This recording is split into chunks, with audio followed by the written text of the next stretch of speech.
9, 8, 7, 6, 5, 4, 3, 2, 1, 0. Women's Wrestling Talk, the #1 women's wrestling network on the planet.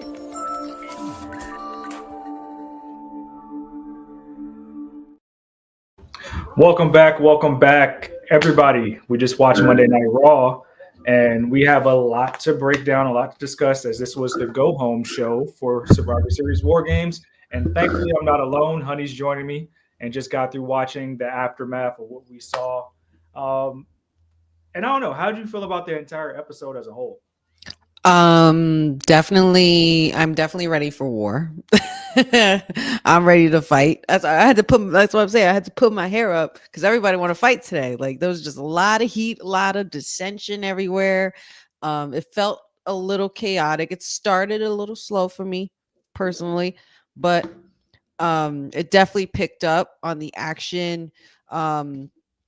I'm glad they revealed the Intercontinental Women's title finally after so many years of hoping and praying since I was a little kid for a women's Intercontinental title, which was awesome. I think the episode was perfectly done, and it did what needed to do as far as like get us excited and ready for what's coming on Friday as well as Saturday. Right. So, I mean, they definitely geared us up. We now have 5 official matches for Survivor Series War Games. We got the United States title with LA Knight and Shinsuke Nakamura getting announced. We also got the triple threat between Sheamus, Ludwig Kaiser, and your Intercontinental Champion Braun Breaker announced for War Games to go with not Cody's match, the 2 Survivor Series War Games matches, and of course Damian Priest and Gunther, who both kicked off Monday Night Raw tonight. And I don't know what we're doing with Gunther, but we're kind of flipping the narrative, and you're insulting my intelligence here, WWE, with your portrayal of Gunther, as if he just did not complete over 600 days undefeated. And now he's supposed to be the snobby, cowardly heel champion, I guess. That's going against Hood Damian Priest. That's the way I take it. Hood Damian Priest. Yeah. We got Rich Champion Gunther and Hood Damian Priest, and 2 weeks in a row, he's laid our world champion flat. So, yeah, I don't know what we're doing. I don't believe that you're going to take the title off Gunther right now, but that's what you want me to believe, because Damian Priest came out there and made light work of Gunther. Literally. Table. Light work. And you're trying to make me forget that man Gunther wrestled circles around Damian Priest to win that title at SummerSlam. So I don't know what we're doing. I think you got to have viable competitors to challenge Gunther. That's part of the problem with his title reign, but I don't know if this is it. So how do you feel the storyline is like trending with Gunther and Damian Priest?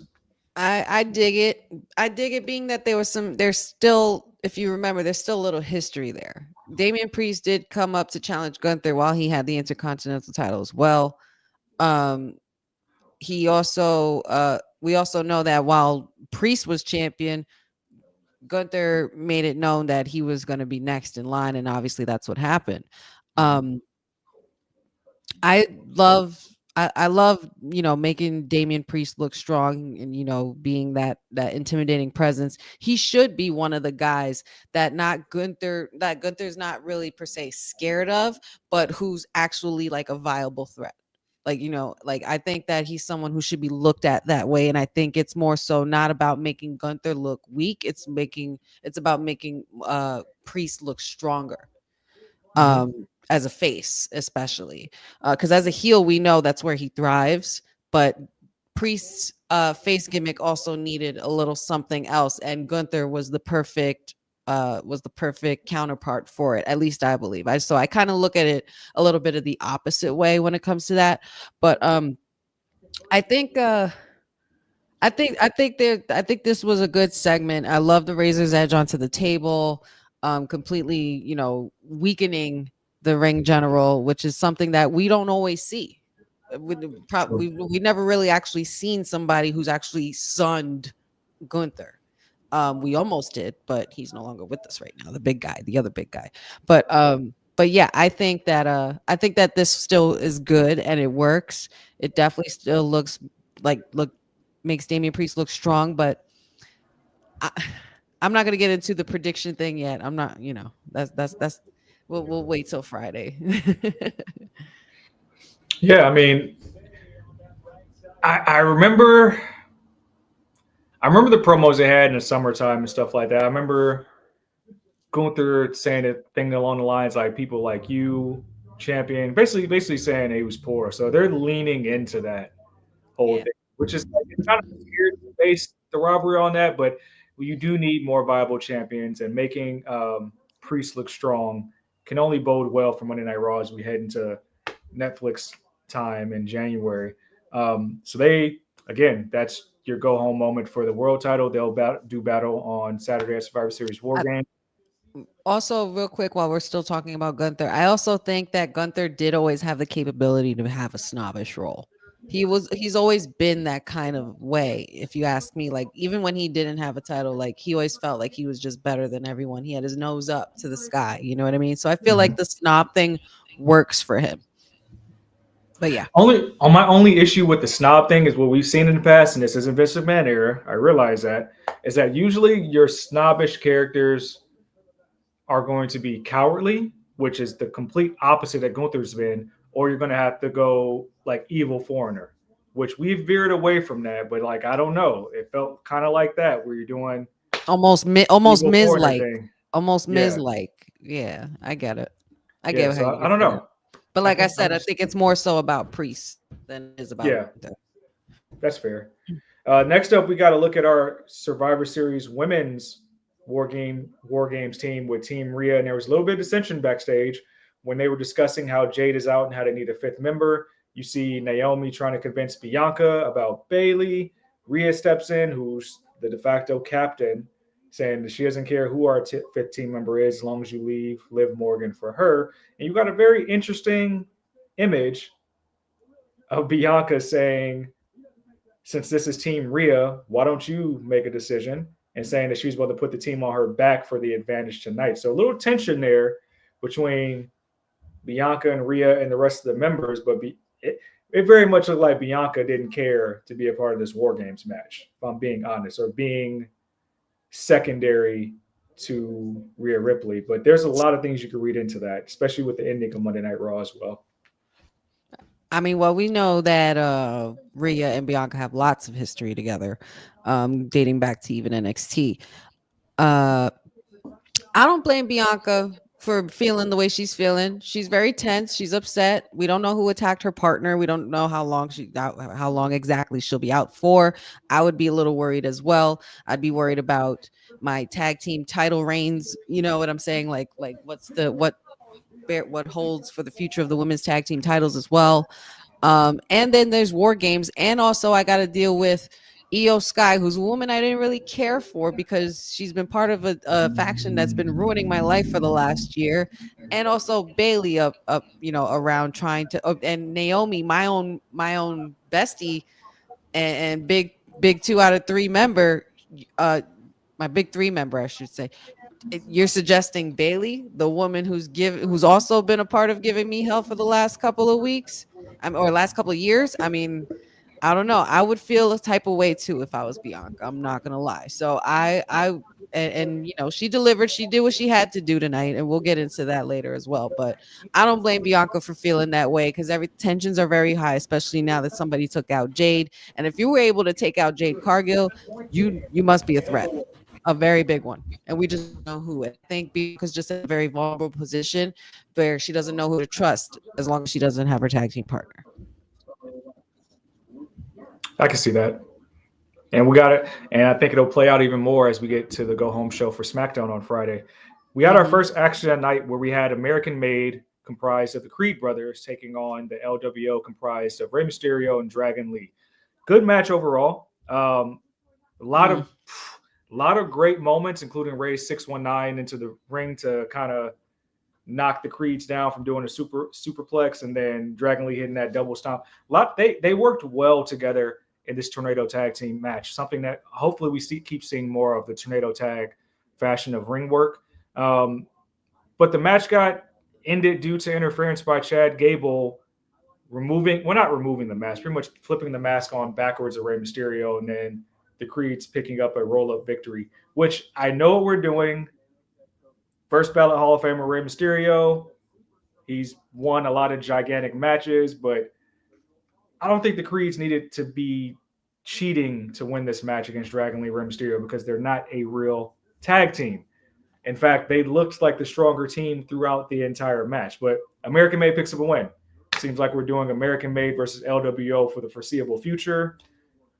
Is this faction war move you at all? Not tonight. Not tonight. It didn't. American Made. I don't. And this isn't a knock on anybody, either side. I will say tonight.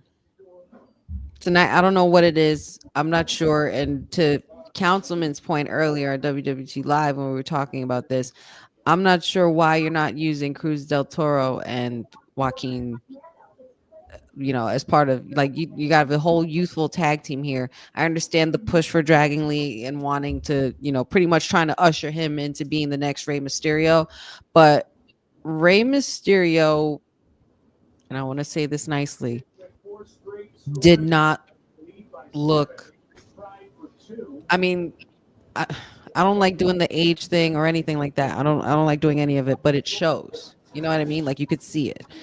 Rey Mysterio did not look like Rey Mysterio. You know what I mean? Like, he moved a little slowly in some spots. It just didn't look, I don't know. It just felt, there's like, and I've mentioned this before when talking about the LWO, even when they come out, like Dragon Lee and Rey Mysterio, it's like he doesn't know where to go. Like, it's almost like they're trying to lead him into the right direction, and then he's taking it in a different direction. I don't know. It's just hard to explain. You have to, like, really watch it. But Rey Mysterio did not look good to me. The match was good. It did have good spots, but he didn't, it didn't give me what I would normally see from Rey Mysterio. And I'm not sure what it is. I don't know if it's the chemistry between him and Dragon Lee, like for real, when calling the matches and stuff like that. The Creed brothers did do great. I feel like I would have been better off seeing the Creed brothers versus the War Raiders as opposed to, you know what I mean, the Creed brothers and LWO and then JD versus them. But that's neither here nor there. But yeah, this match was okay for me. This match was okay. It wasn't the best match of the night, but this is kind of why it was kind of a slow start for me in the beginning. Mm-hmm. I just feel bad because Ray's a Hall of Famer, man. Yeah, we're going to have to figure out a way to get him to ride off in the sunset, but we're going to probably see a series of LWO versus American Made matches over the next few weeks until we get to 3 hours. I got to imagine it'll culminate around the 3 hour Raw when you have more time to do more with the war of words and attrition there. But I mean, we open up Raw with tag team action. I think we've done that the past few weeks. And then we get our weekly moment into the Judgment Day Clubhouse, where you have Finn Balor pretty much admonishing everybody for their shortcomings against the War Raiders and putting Damian Priest back in the title picture. Finn is definitely acting as if he's the leader of Judgment Day, where Judgment Day previously had no leaders. No, everybody was equal. So even telling Liv she has to get her team in order. And then we get our weekly R-Truth moment, which I've become very fond of, where he pretty much tells Finn that Thanksgiving is canceled because he was looking for a place to hide out from Pete Dunne. So we're here for all the R-Truth and Judgment Day interactions, because that was actually a very big part of content this year. Mm-hmm. Huge part of content, if you really want to be honest. That carried Monday Night Raw for months. Yes, at the start of this year. Absolutely. I would also even say, y'all need to watch out, man, because the top number one wrestler for 30 under 30 is about to turn heel for a third time in the same year. I feel it. I don't know if y'all were watching Dom, but Dom, that whole segment was just staring at Finn like this. Like giving him that look like, we don't believe you. You know what I mean? And I feel bad for Finn, but you know what? I think that's going to be a perfect way to get the titles off of JD. And to put Finn back in the light where he belongs, being a singles competitor. Just let Carlito and Dom and JD have each other for the rest of the Judgment Day as long as it's there. You know what I mean? But I think that Dom is definitely cooking something, and it's not going to be good. So Finn, watch your back. Yeah, strike while the iron's hot. Our Mhm. next action of the night was Intercontinental Championship match. Braun Breaker taking on Ludwig Kaiser. Very good interaction between these two. A lot of good moments in that match because we don't traditionally see like a heel take on another heel. But this was just like, hey, I got to get my lick back because you interrupted my match with Sheamus last week. Of course, we didn't get a true finish in this match, just as Braun Breaker was kind of getting the upper hand. Ludwig Kaiser got a lick back, and then Sheamus comes and attacks Kaiser. I And then you believe just you get, called that earlier too. Didn't you yeah, call that? like Yeah.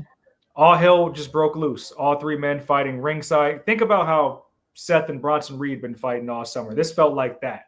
Like we weren't going to get these guys to separate with no amount of security that came out. And then Pierce comes out and makes the announcement that we get a triple threat for Survivor Series War Games on Saturday. Great placement. I think that match needs to happen. It's a triple threat. I like that since Gunther said that Ludwig Kaiser needs to make himself his own man, that we're getting more singles matches and getting his character to kind of flesh out a little bit more because there's not really an Imperium anymore, if we're being honest. I don't think Imperium can just be like two men. So the fact that Kaiser's getting that type of recognition is dope, and we'll probably, Boza, you'll have to let me know this. Is this Ludwig Kaiser's first singles PLE match? It might be his first singles match on the PLE. But I think that in itself is going to be pretty cool that we're getting an Intercontinental Championship match between these three guys. And I think it'll kind of further itself. It's technically a triple threat match. But I get what you're saying. Yeah, it's technically a triple threat match, but as a singles competitor, is this the first time we're seeing him on a PLE? Because before, I think it was just tag team work.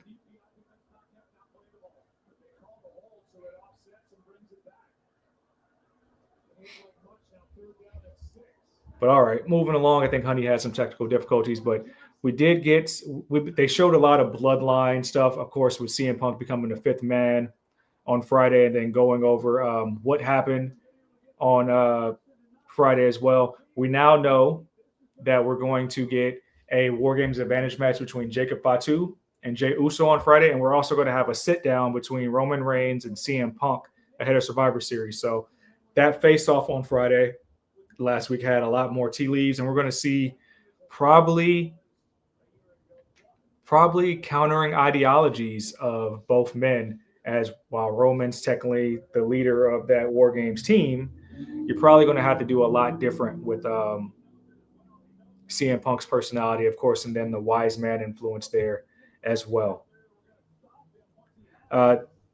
We did get notified. Well, we're going to talk about the New Day in a second. The next match we got was the Tag Team Championship match.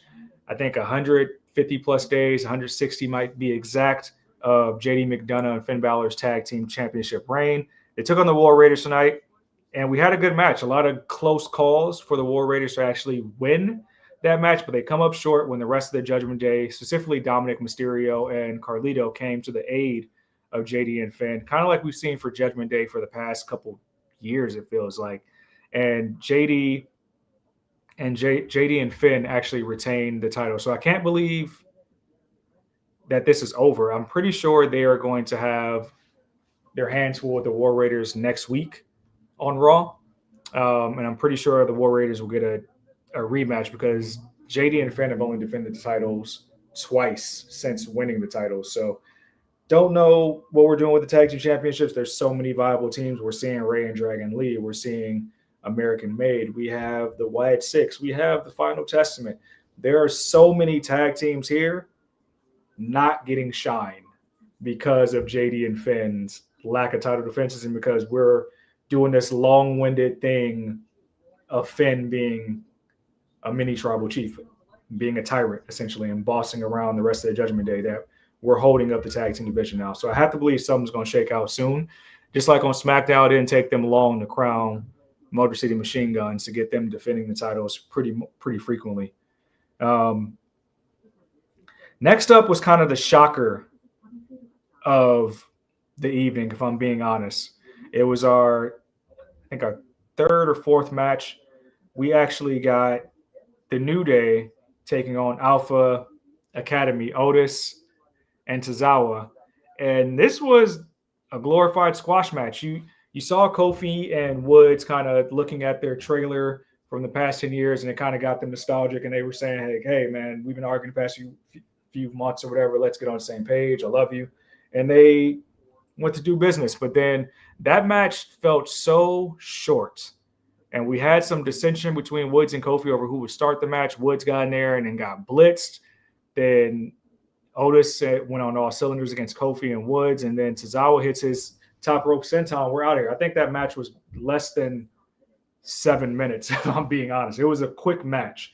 But what preceded the match was what we're going to be talking about all week. And that's Woods and Kofi arguing all the way backstage until they get to the back, and they had some very scathing words for each other on both fronts. I can't say who's right, who's wrong, but Woods saying that Kofi's been wrestling terribly lately, and then Kofi going on to say, like, hey, like, I was a Hall of Famer before I met you.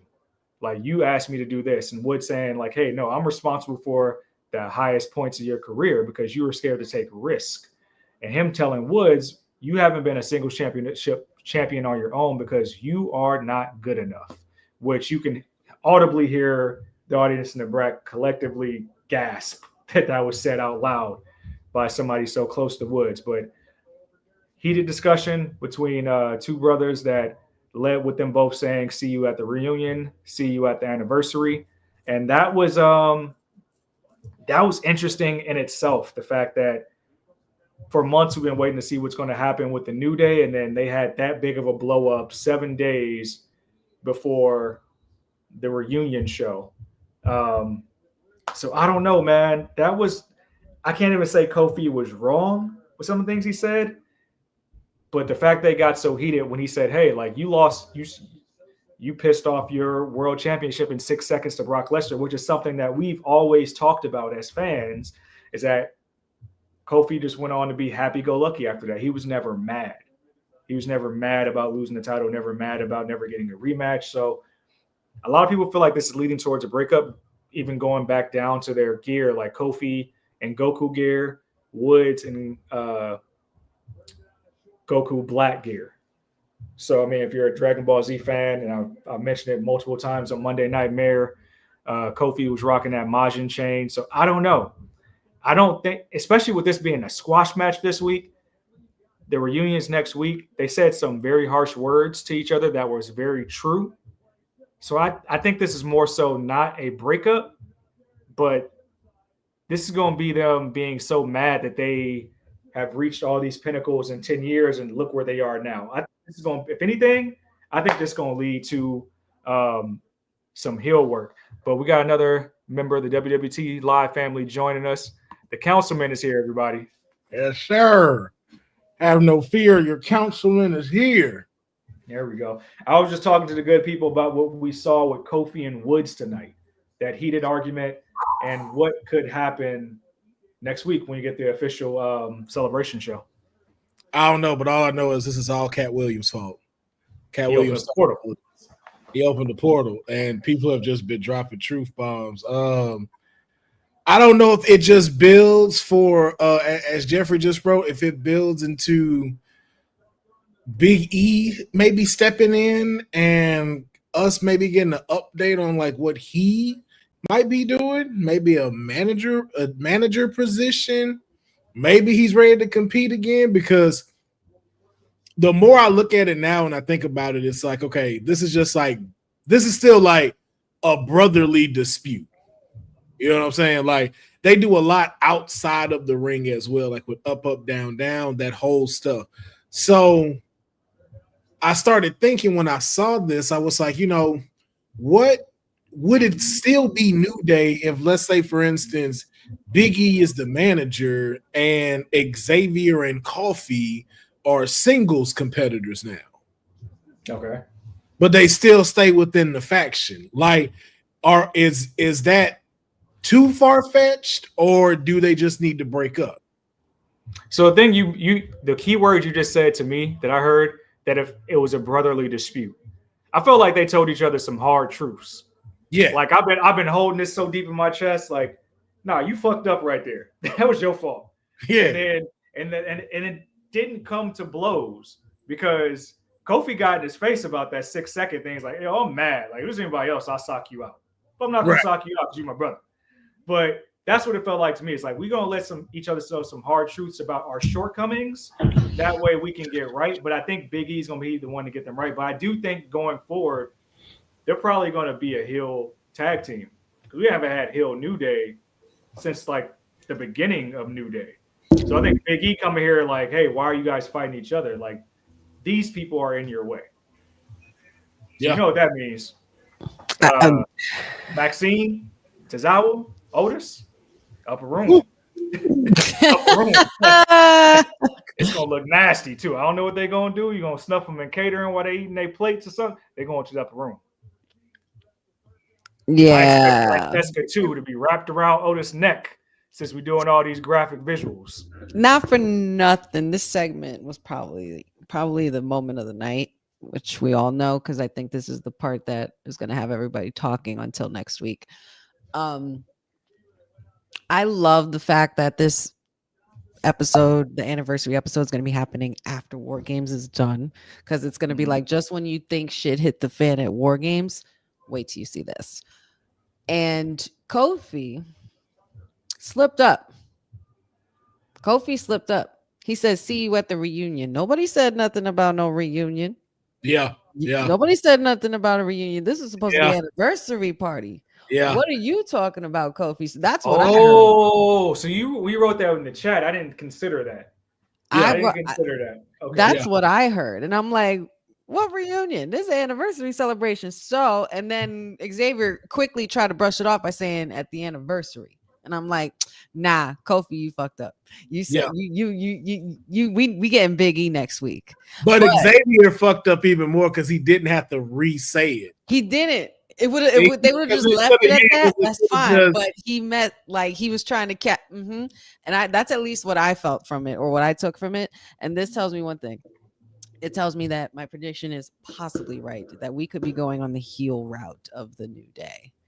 We haven't seen them on that kind of a run since the very beginning when people kind of like really didn't welcome them with open arms and thought they were a little just obnoxious and just like nothing. But look at how big they become. That's how we started selling all the stuff. No, exactly. And look at how big they made it and the kids love it and everything like that. Now imagine what will piss people off more than a New Day reunion with Big E. Yo, them turning heel. This a lot, yo, but this a lot though. Like, because if I'm just being honest, after watching Raw, there's a lot of heel turning that could be going on. I don't know if it's too much. Like New Day, Naomi, Bianca.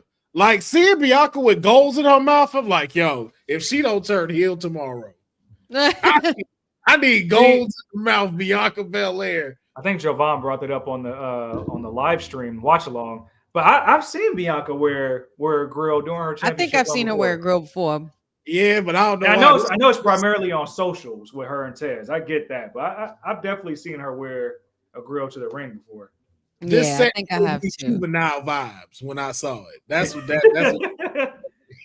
like now when you start seeing like I'm trying to think of something that she did or a way that she was when she was in NXT when she was on her heel shit. It was all the gum popping and the very spaced out speech. Yeah. I don't know, but she was her attitude was extra high and extra tooty tonight. Yeah. But I still think there's a lot of people saying it's Bianca, but I just don't think so. I think there's a swerve coming. It's in the title. Okay, we're gonna rip the band-aid off. We done talking about a New Day. Main event. Yeah, well, we'll talk about the Wyatt Six stuff too, because that happened. Nikki Cross sneaking up on Scarlett in the locker room. Which was beautiful. Wait, hold on, man. We got this is post show. We got a lot. Because a lot happened. Every point in this 2 hours was very critical. Because we can't just jump to main event and not talk about Braun Breaker and Ludwig going at it. Oh no, we did. Oh, we did. Oh, I just missed it on the post We show? did before I had technical difficulties. Yeah. Oh, okay. I'm just late. Yeah. That's me. I'm gonna shut. So we got through all the matches except the main event. Unless you guys want, matter of fact, what I didn't get through, because this New Day match was kind of a squash match. Did you guys have any thoughts on the tag team title match between the War Raiders and the Judgment Day? I really thought War Raiders was gonna take it. I'm being dead ass. I'm being dead honest. I really thought War Raiders was gonna take it, and this was gonna kick off the whole thing that I said earlier, where we take the titles off of JD, puts Finn on that run, and Dom betrayal, like future Dom betrayal. I think we all see that coming. But the match was good. The match was very good. I love seeing my big boy Ivar do his damn thing, and that kick, that spinning back kick. I never get tired of seeing it.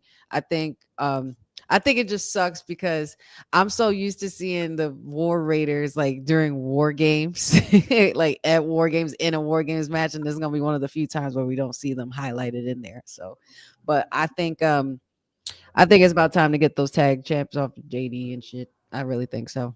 Well, I don't know if they caught it or if social media is gonna make a fuss about it, but Ivar's shoulder was up when JD pinned him.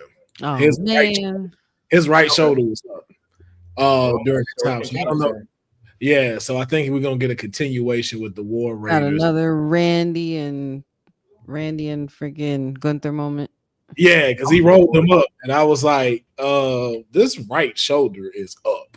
Like, hey, y'all still count 3. Okay. But it was good. I think I'd be here for that because they definitely need to do something with the tag. Like I mentioned earlier, there's so many tag teams that could be featured on Raw that are being held back because of this title run with the Judgment Day. But I guess my question about that is, why are they running the Judgment Day like that? Like, it's not like they couldn't be delivering dope tag team matches each week. Like, I don't get why they're not featured on Mondays. I think it's because I think it was last year that we were so diluted with Judgment Day content that we're trying to not have them dominate Raw so much, where they open up Raw, have a match on Raw, close Raw. I think that's why we've seen them take a back step, just because Liv is now women's champion in Judgment Day, and then Dominic's story is so big. I think they're trying to not have us have so much Judgment Day on the show, especially across 2 hours, but it's still like it hurts LWO, it hurts the New Day, it hurts the War Raiders and American Made, because like Chad Gable turned heel and still ain't got no damn gold. Nah. For Nothing came what? out of that. That whole shit with Gunther and everything. We Nothing. didn't watch his babies cry in the first row, and for what? For nothing. Nothing. All Sammy's fault, bro. It's all Sammy's fault. No. Yeah, Cody. Yeah. It's Cody's fault. Well, we already know that's the top part. That's Everything is Cody's fault. Kevin was right. But Mick Foley Jr. Cody's was fault. also. He ruined he ruined the timeline. He had to finish the story. That was Chad's moment at WrestleMania, and Mick Foley Jr. stole it from him. Yeah, man. Yeah, now that's Chad crazy. is just cheap Kurt Angle. Like, I don't even know what iteration, but how to go. Ooh. Yeah, it's basically like I don't want to say this in a bad way, but it's kind of like it's like knockoff. It's a knockoff of what Kurt was gonna do with Shelton Benjamin and what's his Charlie Haas. Yeah. Woo, that's tough because I'm keeping it buck. I think the Creed brothers are better athletes. The Creed, they definitely are. No, they are. But I'm just saying, like, that's me saying prime Shelton too. Right? You know what they did? It's like they put Kurt Angle in the Shield. That's what they do in the Gable now. Well, Kurt Angle is the third best Shield member, so he is. I'm not doing that right now.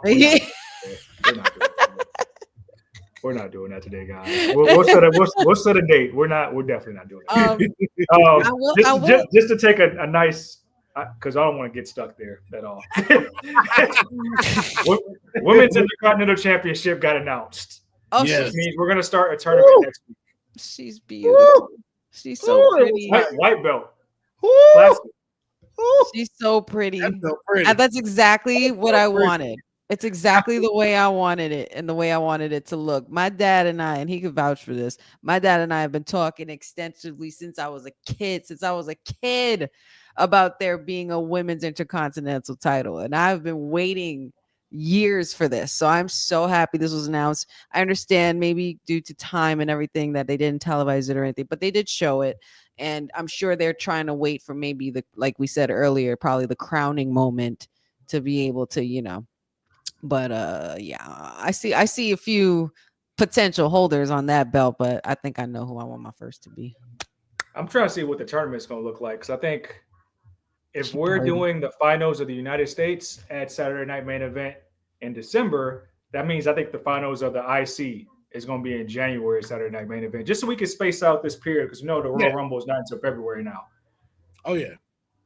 So I mean, it helps build like the network television thing, especially be able to crown champions on NBC. Like that's a big deal. That's a lot of news, a lot of press going their way. So give me some, I know who you guys want to be champion, I think, but give me some dark horses that can actually appear in the tournament. So are we limited into just Raw, or can this be? Or okay, so just Raw. Yeah, because it's only exclusively for Raw. Okay.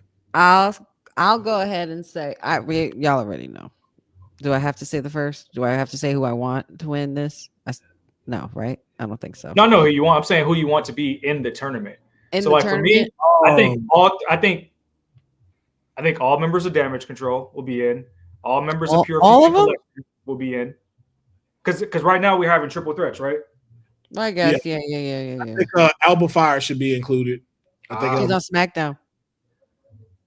Aren't they on SmackDown? Unholy Union. I know they said they were staying away from the draft, but she's on Raw. Like even on WWE.com, like they have her labeled as Raw. Okay. I'll say Lyra Valkyria. Yeah.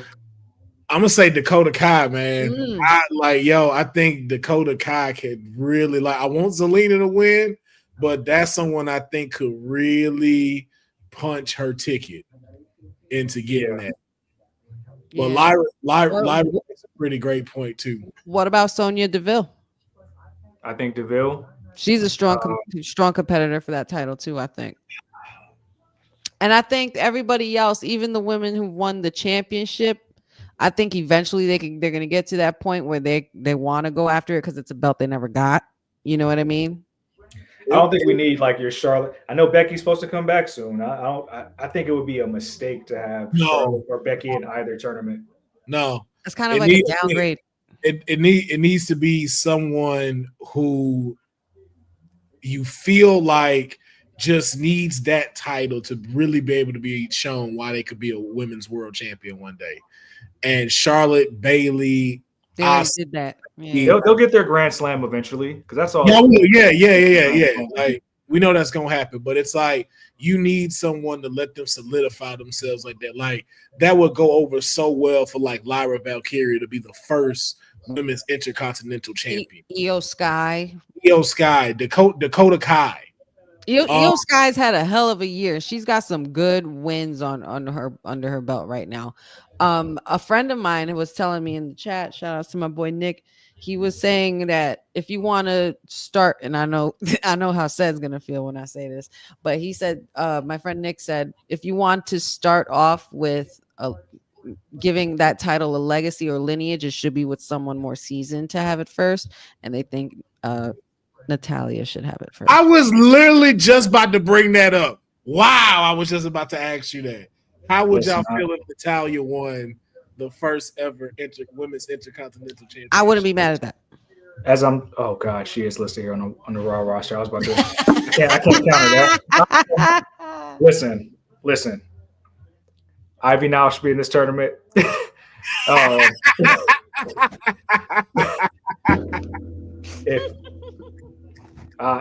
Listen, I'll be pretty pissed off if listen. Katana Chance, Caden Carter. If we want to follow, we want to follow the Kalani Jordan blueprint with the Women's North American. I'll give you a dark horse winner that I think should also be in the tournament, kind of re-debuting. Kiana James. Is she ready? Yeah, where the hell has she been? We haven't seen her since she debuted or like moved up. Oh, She had surgery, and Oh, she's been out. But she's been posting on socials a lot, so I'm pretty sure she's been back in the lab training, stuff like that. I think she had a lot of, I wouldn't even say hype. They tried to present her a certain way when she first debuted after being called up, but she didn't have a lot of time to tell a story of who she is. This is a perfect time to tell the story of who she is. Candice LeRae, Mrs. Wrestling. SmackDown. Oh, SmackDown, yeah. Shit.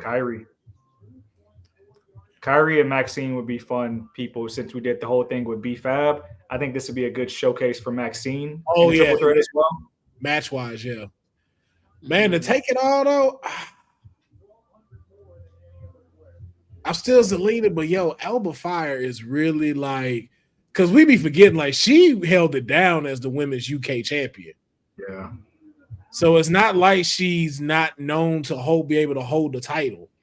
I mean, my one is Zelina. My dark horse pick would be Lyra Valkyria. Just because of the way she was ushered in.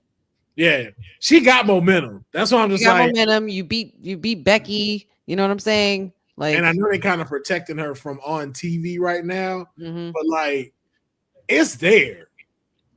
She has that. She has it. She definitely has it. She has the in-ring ability. She has the work. She could talk. Like, she's good. Yeah. I think she definitely has a lot of potential. I'm not gonna lie. Io Sky too. Like, I would say those are my top 3 for 3 contenders. I wouldn't mind Natalya winning it first and then Lyra beating her for it. Just because I can see Natalya, like, pushing over the next person. I mean, come on. It's not a bad thing if Natalya wants to follow the footsteps of her uncle. Come on now. Listen. The way you this close to at the New Day, and you put a singles title on Natalya. You just don't want me to show up no more. That's what happened. Well, okay, so that's what happened. In 2024, 2025, Natalya got a single. Come on. I mean, if you're talking Intercontinental Champion, then you should be giving it to Asuka when she comes back.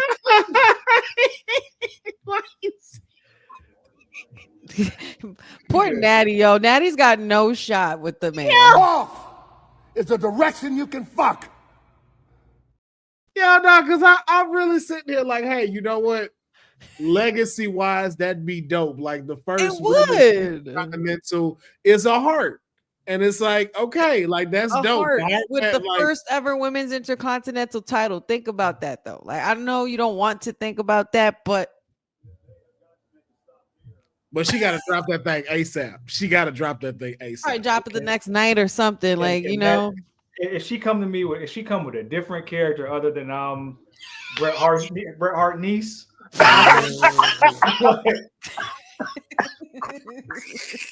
Like if we got some other subs in the package, I feel you on this one, Jeffrey, but Alexa done won all the titles already, so I don't know. Maybe. First of all, hey, never mad at that. I'm never mad at Alexa.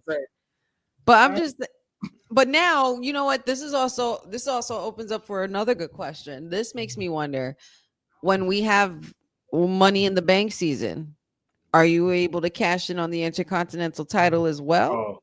Or the Women's United States Championship as well? You can do anytime. Now you have more options, and not only that, then you also got NXT and the Women's North American I got options. That's pretty lit. Yeah, that'd be good for like the stars who are just looking to cash in. We've seen so many people kind of get pigeonholed with the briefcase, and it's like it's not really the right time to cash in a world champion. That'll make more runaways. So like, hey, I'm just gonna go give me a title regardless. A great cross promotion too for the Money in the Bank. Like the next Money in the Bank briefcase winners are probably going to be the most influential holders that we've seen in quite some time, because now you can shop around. Like now it makes it where you don't know when these people might cash in or who they're going to cash in on. Yeah, there's going to be really, really cool depth to that when that season comes. Let's talk about this, because Boza brings up an interesting question mentioning which version of Alexa would you want to return? But also, I think that ties into what we saw with the Final Testament and the Wyatt Six segment that we got tonight. Them looking around and going back to their locker room just to see Scarlett kind of a little hysterical there because she saw Nikki Cross in her mirror. What do you guys think went down in that moment? And if Alexa was to return, does that? I would argue that kind of overshadows what you want to do with Nikki Cross in this role as Sister Abigail. Like you don't need it. I need the goddess back. I need Goddess. Absolutely. You don't need Lily. I you want don't the goddess. Lily and all of that stuff. That's like She was you honestly tougher as the goddess than Lily. this the perfect time for her to come back as the goddess, just because of all the competition that's there. Like, yo, because I already said it like this. I was talking to my homeboy about this.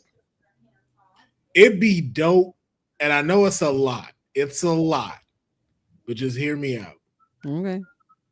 Alexa Bliss wins Royal Rumble and challenges Roxanne Perez for the NXT Women's title, the one title she never won and never got out.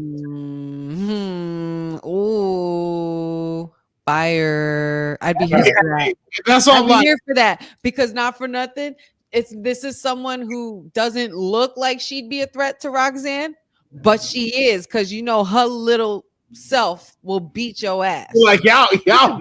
Alexa Bliss could probably beat. Well, she probably can. Yeah, she definitely can beat my ass. Yeah, I won't let her though.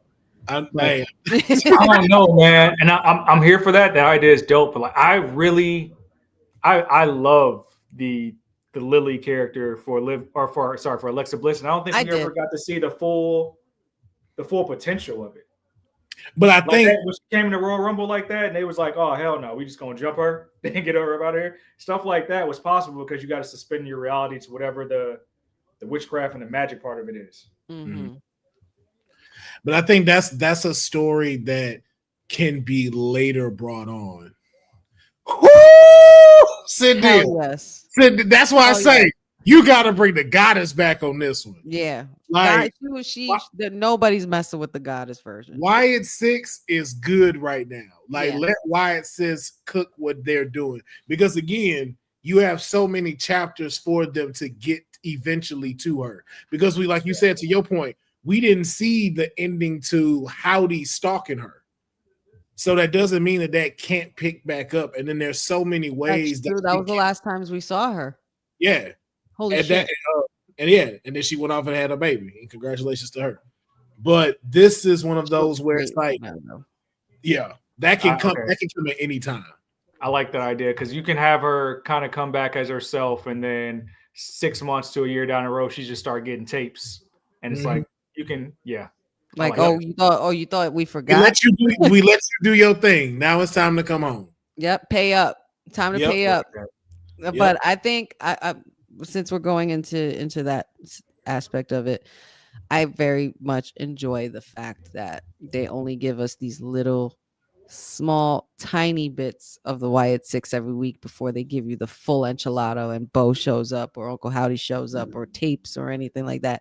This was something that we were very concerned about for when they debuted. Like we didn't want people to get sick of it or people to start thinking it was corny they're playing it perfectly. And Karrion Kross and The Miz are the perfect characters to help carry out the Wyatt 6 and what they're going to end up doing till the end of the year, going into the beginning of the year. And I also think that this is what Kross needs. This is definitely the thing that Kross needed because I cannot wait to see Uncle Howdy face off with Karrion Kross. That match is going to cook. Two former NXT champions as well. It's going to cook. And I love that they're starting it with the ladies first. First lady of Final Testament versus First Lady of the Wyatt 6. Yes, please. Man, I can't wait to see Scarlett in the ring. That's please, what thank you. I've been dying for this woman to be in the ring since she came to WWE. Ever since she came in. I know she had her a couple of times, but those don't count because that was Vince era. We're gonna have to start looking at if you follow Kross on social, he's been working his ass off telling these stories outside of television. But from an on-camera standpoint, we're gonna start having to look at the Miz like he got the Midas touch because he's making Final Testament feel relevant and believable. Oh, you didn't see my video, Mayor? Oh, I got the internet going nuts over that. What I said about the Miz. I was like, yo. Oh yeah, people were like disrespectful. I'm like, he didn't say nothing wrong. I said the Miz is everything Jericho wish he could be. That's a whole nother. Everybody thinks that face when you read it. Like, that's tough. Just because. Are we just looking at Jericho like these past 5 years and saying like, hey, you kind of hurt your legacy type of thing? No, I'm saying character for character. Yeah. Like no, like ring work. We already know. Like no, we're not talking about in ring what he's done in there. Like we already know Jericho definitely is ahead of the Miz.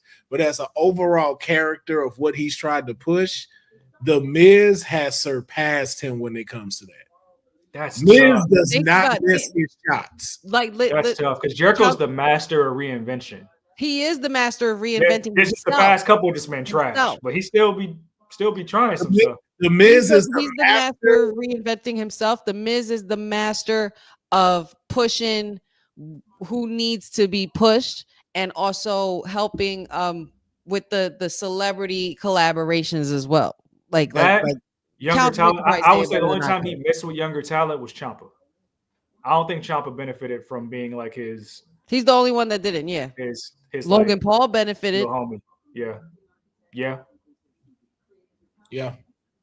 But Ciampa, but also too, Ciampa in that case when that happened, that was during that Vince era too, where he for some reason just was not messing with any of the NXT stars. It was just like that's when we got the Butch thing happening, the Bearcat Keith Lee stuff. Like he was just like, no, we taking out. Remember Roman Spartan carrying cross? Like that was all around that. Let's not even talk about that. Yeah. But now the Miz definitely doing his thing because like that's. And no shade to Paul Ellering. They needed somebody at the forefront that can do the talking for the group. Yeah. Paul is like AOP's handlers. So that's why it's just like, we get it. But it's crazy to me because I think that's another fucking tag team right there that should be in the tag team title picture. That's bro. Why did we get AOP? I don't know how long my man had visa issues, but we finally got them here. Yeah. And mind you, they never got fired. They never got fired from WWE or anything. They were just hanging, resting on their laurels for 3 years. What were they doing? But I think that carrying. I don't think they even needed Paul Ellering. I understand why they got Paul Ellering, but I don't even think they needed it. That was probably a Vince move, most likely. But I think that Karrion Kross talks great on his own. I think he could talk. He could talk his way through any situation or any promo just fine. He does great work, and this year he's done his best work, and he's finally getting the recognition that he freaking deserves on this main roster because the last couple of years just wasn't it. Yeah. Well, this one is like he gets to be himself. Like before, when he first came, he had a good NXT run, but they kind of made him like this mythical, slight Undertaker-ish type of character that was getting powers from like Scarlet and stuff like that, and so. It just didn't really hit because we were just like, all right, I don't get it. Just wrestle. They didn't have the problem is the NXT budget being differently because you have a smaller, more intimate venue. You can do all the smoke and mirror type stuff. But when you're going on the road every week, you don't have that much presentation. At least you didn't have that much presentation. Karrion Kross got called up. I mean, unfortunately, Karrion Kross was fine even in NXT until Adam Cole. If it wasn't for that one promo, that pretty much ate Karrion Kross up, and it was kind of the truth. It wasn't even that for me. It was like that was like set him back, but also the way Samoa Joe kind of ran through him. Yeah, yo, like Joe came back was like, yeah, I'll whoop on people for fun, like, and then it happened. He became a 3-time champ. It was like, oh damn. I don't know. I don't know what it was with Vince. I don't know what it was with Vince wanting to put a Roman helmet and a freaking Roman attired skirt like around Karrion Kross and stuff like that, and try to make him like I don't know. Because he was bald. That's but why. It's man, bald. That's what threw everything off. I feel like sometimes, and this is going way off, but I feel like sometimes Vince did shit just to see if people would be down with it if they really do it. Vince, just because he said he could do it. Vince be bipolar and ran a whole. That's what that was. Like, And the one thing that he favored was big dudes. It was the little guys he never was really fond of. He wasn't fond of like the Johnny Gargano builds or the Ciampa builds, which is probably why he handled them the way he did. But Karrion Which is Cross, crazy. They all how the you same messed size that? as Shawn Michaels. yep. But he don't like Shawn like that. But that was another time. That was in the It's not a 90s. That was diss. That was not a diss. That's No, true. no, it's no, true. but that no, but that was another time. That was different. Sean was a little guy, but he was still he'd probably still fight you. Like he wasn't scared or anything like that. Like he wasn't. I don't think he was that little. Sean was pretty a decent build in the 90s, but He like 5'9", maybe 175, 180. that's not bad though. But Yeah. I was That's not bad. But I'm comparing him to Ciampa and Gargano. But like, to but me, outside of Daniel Bryan and WWE and what he does in AEW, the best in-ring storyteller that I have seen this generation is Johnny Gargano. But not even Seth. In-ring storytelling. Okay. In-ring storytelling, like Okay. that can just do it. The storytelling inside the match. Gargano was beautiful at that. But my thing was Vince didn't like he claimed he didn't like the little guy build, but he screwed up all the big guys. Like you screwed up Cross and you set him back a couple years, and then you put Bearcat on Keith Lee. Why couldn't you just leave it the way it was? Like you saw the way, like when you see NXT, and Vince claimed that he never watched NXT, which I think is bullshit. But when you saw NXT, when Keith Lee would come out, that camera was practically shaking the same way it was shake when Whoop That Trick comes on right now. I have a theory that I was surprised somebody really brought up, but I think there was a point in time where Vince got jealous of Triple H and the product that he was creating with NXT. And I don't know if he intentionally did it, but I think he intentionally tried to sabotage NXT. So like if you notice, like all the the colors, yeah. All the people he changed were all of Triple H's favorites. All of the ones that he messed with. And he changed all their characters up and then made them into these like he just completely flipped everything that they did. Mm-hmm. And then the same thing now with NXT 2.0. And it was like, it wasn't necessary. And all you said was, no, now we need to make it for family. So you take it away, the one thing that made this great. And I was just like, is that not shade like being thrown? Yeah. Law? Like, you really jealous that he making a dope product that's still under your umbrella. Right. You mad because he's making you more money while making himself more money at the same time. Like, what could you be mad about? Like, that reminds me of Penguin and Victor. That's what that was. That's exactly what that was. How dare you say that to me on live? Because that's what happened. That's what happened. Wait. Moment of silence. He was special.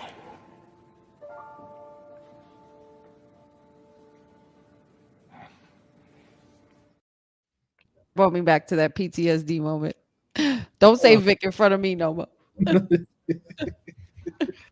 All right, let's go into the main event, guys. We got Bianca Belair taking on Nia Jax in a War Games advantage match.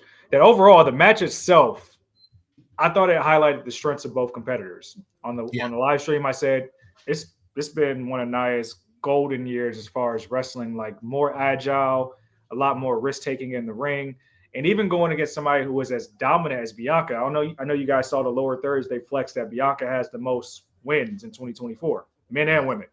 So that was cool to see. And it's cool to see how Nia was still taken to her as a champion. But at the end of the match, by the way, Nia Jax second rope leg drop, beautiful.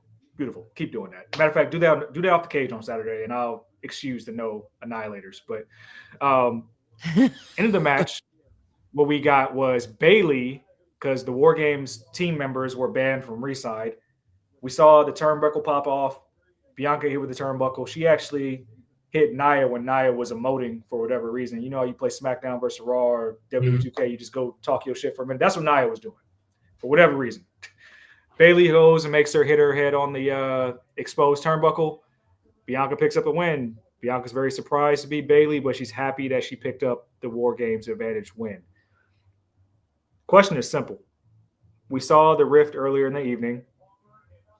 Is it that simple to make Bayley the fifth woman in this match, or does Bailey still get snubbed? I think it's too easy to claim that Bailey was the one who attacked Jade in order to get into this position to maybe get in the good graces of Bianca to get in the War Games match. Do you think about this team though? You have three War Games queens up in here. But what benefit does it do Bailey to do that? Because now you're risking just riding for Naomi. Yeah, because it's like you're risking for a while. But you're risking your friendship with Naomi, which we see as a strong partnership. So that's why it's like I don't see her doing that. Now, had it been Bianca hurt, then I'm saying Bailey. But because it's Jade, I'm just like, no, I feel like there's so many other people who have an advantage over doing this to Jade. And I feel like Bailey is the less one out of all of them. And that's where I'm at, because I don't think it makes no sense to make it Bailey, because that just adds fuel to the fire. It's like, oh, hey, Naomi, we told you not to like her. And then Io is there too, and they just wrestled at WrestleMania. She's not a part of Damage Control no more. So I think adding Bailey to this match doesn't really help. But I think Bailey's low-key innocent in everything. She's gonna be an innocent one. So like, I'm trying to think of who else we can actually get to be a part of the match. I like the idea of Lash and Jakara taking out Jade. I think it helps them out a lot more as a team. But they're on SmackDown, aren't they? No, he's taking out Jade. But, okay. But then you don't think it makes sense for Bailey considering the history she has with all of these women? I think it's cool. I think it does nothing for Bailey. I think it's more interesting if it was Bianca or Naomi that actually did it. I think they're just trying to swerve us. And that's why I say it's Bianca, because it's literally in Bianca's theme song. I never needed you at all. It's literally there. But you're gonna do that while you the champs, though. I saw Bubble Jacket Cora Jade throw away the tag team titles after they won them. Yo, the fact that we keep throwing that in front of her name now, bro. Wait, throw away the tag Bubble team, Jacket Cora Jade? Wait, Cora Jade. That's the new thing? She threw away the tag team titles right after they won them. So yes, she did. It's possible. Ciampa did it too, actually. The Gargano. While they were tag team champions. Yeah, that's right. Oh, wait a minute. That's right. That got thrown.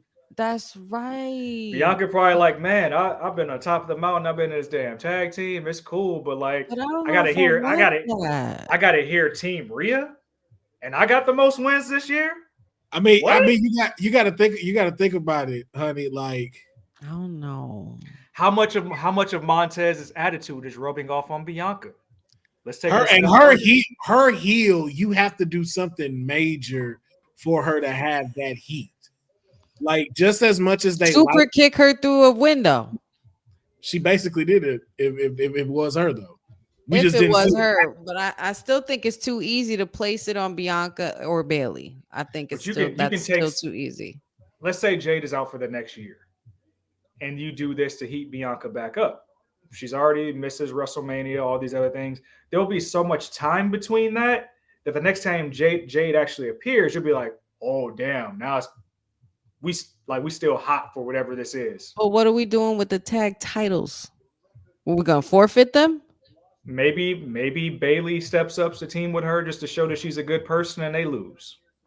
Or Naomi becomes a tag team champion. Her and Bianca. There's so many ways. Because we don't know if they freebirding it either. I don't know. It's giving New Day. If it's not anybody obvious, there's going to be somebody returning.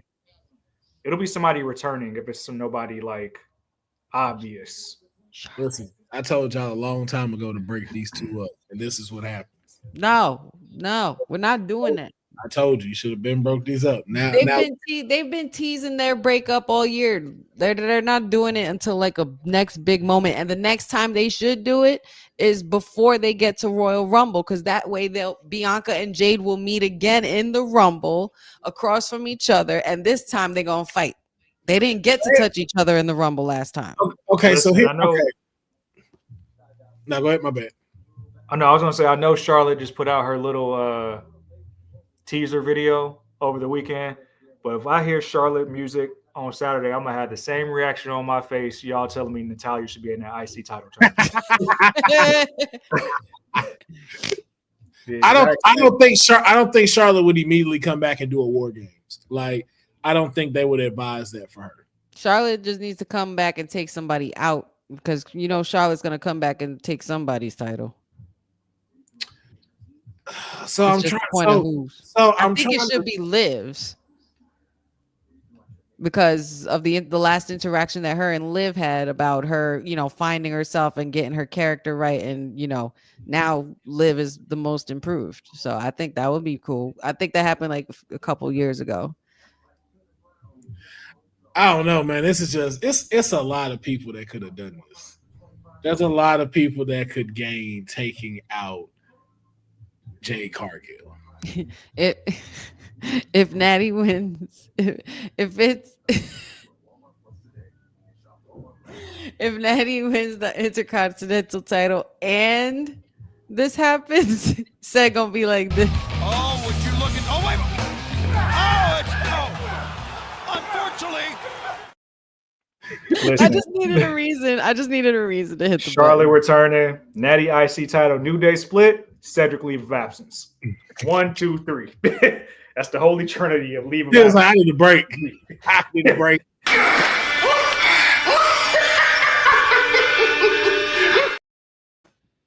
Like, I'm gonna talk to y'all later. You won't even say nothing, right, Jeffrey? He'll just walk out. I don't see Charlotte coming back at Survivor Series. That part. Thank you, Cindy. You get me. SmackDown needs it. I'm not gonna lie. When is Charlotte not heel? Nia Jax has been a great heel. Like, if I'm just saying, like, Nia is on the verge of being most improved for 2024. Like, she has started. Her shape has gotten a lot. It has improved. Like, you've seen her, like, she looks great.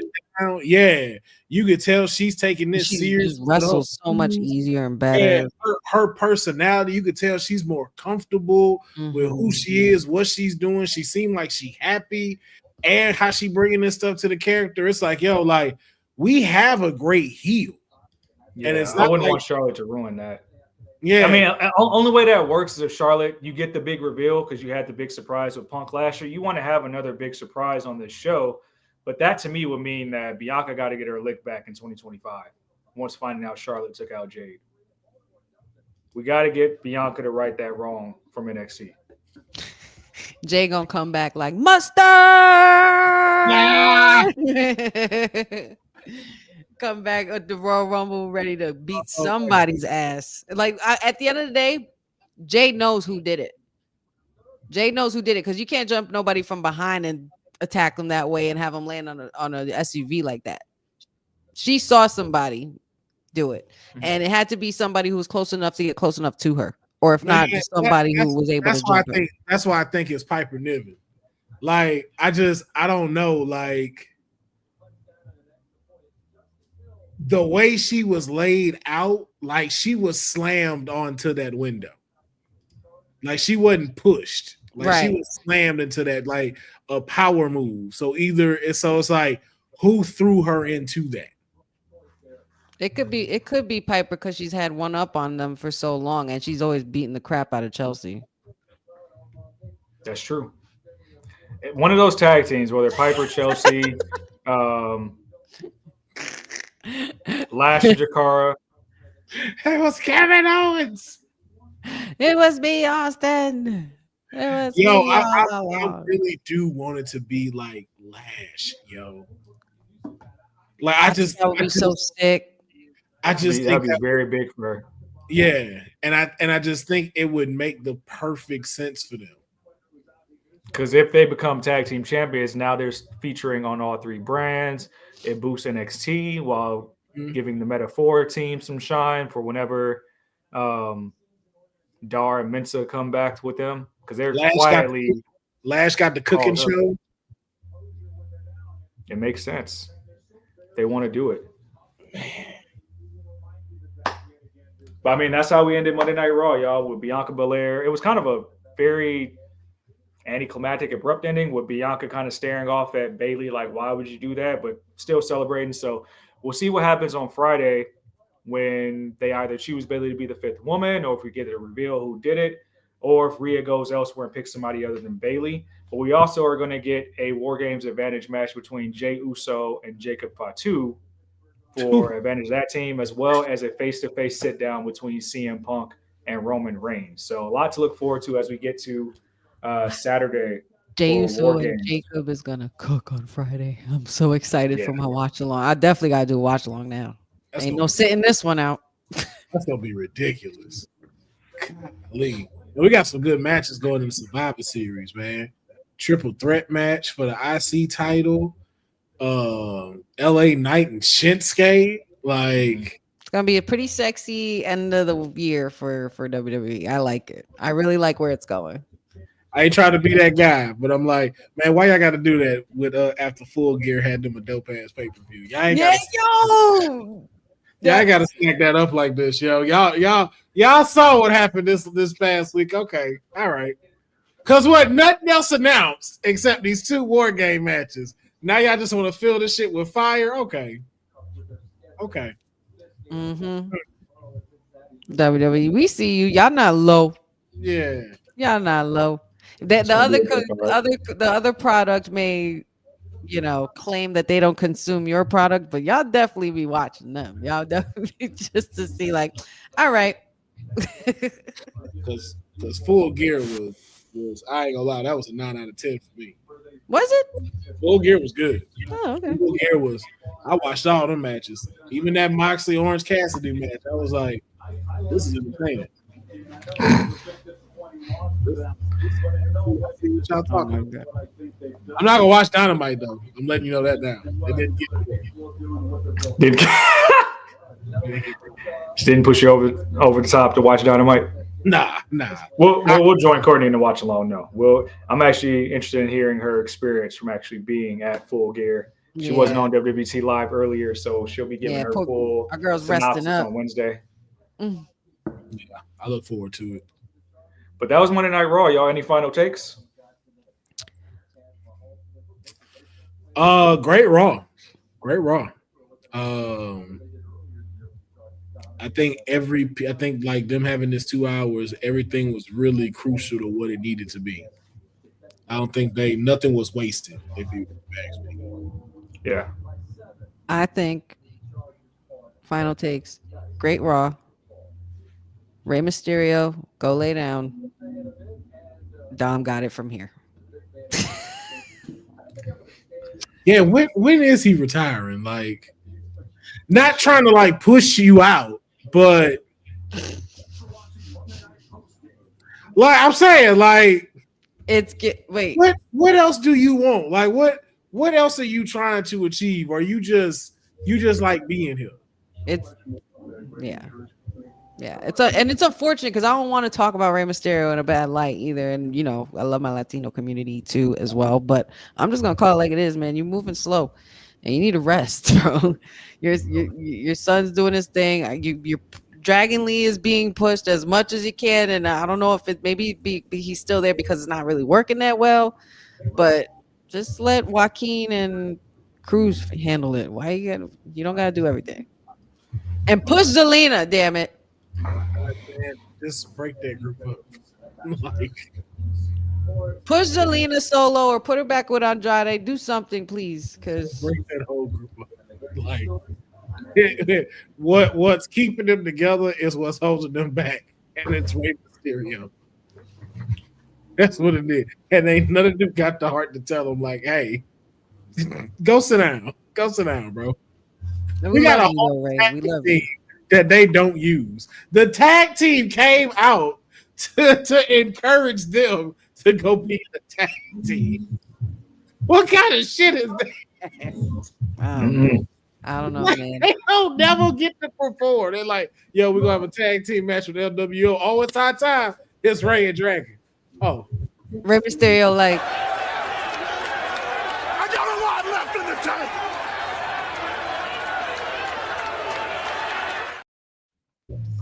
But yeah, I don't know. But I can't wait to see what happens this week. There's still plenty of time before we get to War Games. We have SmackDown and everything, NXT as well. So it's gonna be a good week. It's gonna be a good week, and it's Thanksgiving. Yeah. And then I guess I'll just say it was a great Monday Night Raw. I'm looking forward to what happens with the New Day next week on the actual anniversary show. I mean, I'll share this with you guys off here because I don't want to spoil it. What I also think could happen. But I will say the announcement of IC title was pretty exciting. We'll see that play out in a few weeks. No Natalia. We don't train people at home. That's all I'll say. You're doing a good job with that. Man, but leave Natalia alone. Good episode of Raw for the go home, and I'm looking forward to the SmackDown go home show as well. Tell the good people where they can find you guys for the rest of the week in this lovely holiday week, and hopefully our post show on Saturday as well. You can find me always acknowledging my tribal chief along with Vanessa Hutchins. You could also find me here Monday, Wednesday, Fridays with the WWT Live crew. Honey Night SmackDown is going down this Friday, so please get your leftovers and be ready because it's going to be nuts. We're getting ready for War Games. Wrestling with Honey TikTok, Facebook Wrestling with Honey, Instagram Wrestling with Honey as well, and like and subscribe Wrestling with Honey podcast on YouTube. New year, new podcast. Who this? Councilman. You can find me at Roxanne Deserves Better, ESPN, my socials, Twitch and YouTube. For those that may be on the internet, Thanksgiving, we are going to have TCW. That's right. Trail Championship Wrestling will be happening at 3 p.m. So you got that itis, pull your phone up, put it on the TV, watch a little bit of this wrestling, and then doze off. Go doze off after you had that second plate. Fall your ass asleep. Fall your ass asleep watching me and TCW this Thursday. Yes, it is. Exactly what it is. And of course, you can find me here sometimes for Monday Night Mayor on Monday nights, sometimes on WWT Live, Monday, Wednesdays, and Fridays. You can follow me on Twitter at says all the time. CWD_SAY. Yeah, all the time I'm there. All the time on the tweets. Until we do the Blue Sky transition, if that's going to happen. On the gram, it says the answer. I might actually pull up to Tuesday Night Pharaoh tomorrow. I think we'll be here for WWT Live on Wednesday. And for everybody that joined me in the chat, of course, like Boza, Jovan, Sindale, King Mike Hall, Jeffrey, Mackenzie, I appreciate all you for rocking with me during the watch along, for rocking with me on the post show as well. And here's my gift to you guys for being a friend.